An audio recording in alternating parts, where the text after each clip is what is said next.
Kwento ng tinta. Sa loob ng studio, bawat linya may buhay. Bawat agod ng tinta, kwento'y nabubuo sa kamay. Malaki, maliit, black and gray o kulay. Dito sa bawat natupuso't alaala ay sumasabay. Sa loob ng studio, bawat linya may buhay. Bawat agod ng tinta, kwento'y nabubuo sa kamay. Malaki, maliit, black and gray o kulay. Dito sa bawat natupuso't alaala ay sumasabay. Kalbong may ahas sa ulo, hawak ang makina, tinta dumadaloy. Bawat linya may kwento't alaala. Studyo'y buhay, puno ng tawa at usapan. Bawat client, bawat hugis, bawat pahina ay kwento rin. Dahan-dahan ng bagsak, bawat agod may pusong kasama. Kwento ng buhay, ng pangarap sa tinta nagiging patunay. Bawat linya, bawat car may memoryang nakaukit sa balat. Sa loob ng studio, bawat araw ay sining na hindi matatanggal. Malaki, maliit,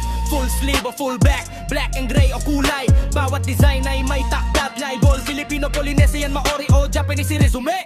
Custom cover up, bawat linya may kahulugan at sining. Hindi lang pang arte, kundi pang alaala ng buhay. Tattoo ay wika, bawat hugis may sariling kwento. Dito sa studio lahat pwede, bawat design ay posible. Sa bawat tinta, kultura at tradisyon ay bumubuo ng sining.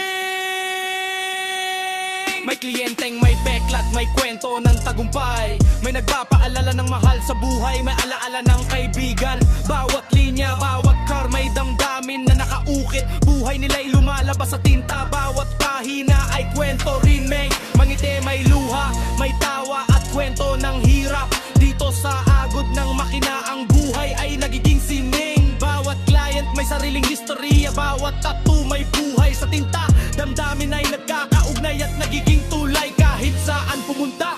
Bawat mata ay may nakita, bawat tao may tinta. Bawat kamay may kwento rin dala. Sa kalsada, sa park, sa studio o sa tabi ng dagat. Ang sining ay buhay at koneksyon ng tao ay tunay na damdamin. Kalbong may ahas sa ulo, kahit saan pwede mabigay ng tinta. Hindi ng trabaho, kundi tulay na pagkakaibigan at mamahal. Sa bawat agod, sa bawat linya, tao'y nag-uugnay. Tattoo at koneksyon, saan man pumunta, nagbubuo ng buhay. Ng studio, bawat linya may buhay. Bawat agod ng tinta, kwento'y nabubuo sa kamay. Malaki, maliit,